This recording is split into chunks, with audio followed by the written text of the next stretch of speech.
Hello everyone, in this video we will learn how to hide data before printing in Excel sheet. So let's start. This is my Excel sheet and here you can see I have a data. So here I'm going to hide the quantity column. So simply select the quantity column, you just drag with the mouse and select here entire column. Then go to the home tab in font group, click on the font color option. Just click on this drop down arrow and select here the white color to hide this data. Now you can use the control P to print this data and here you can see the hide data is not showing on printing. Okay. So this is a way you can hide data before printing. And the second way, okay, I use here the control Z and do the action.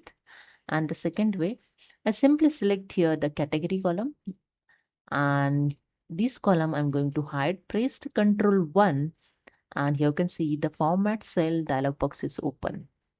In Numbers tab, in Categories, select the Custom option. In Type, remove this general word. Okay. And add here the semicolon 3 times. So I add here the semicolon 3 times. After that, simply click on OK. And that's it. Here you can see your data is hide. Now press the Control P to printing this data. And here you can see the category column is showing the hide. So this is a way you can use this two method to hide data before printing in Excel sheet. So hope you understood. If you like this video, please subscribe. Thank you so much.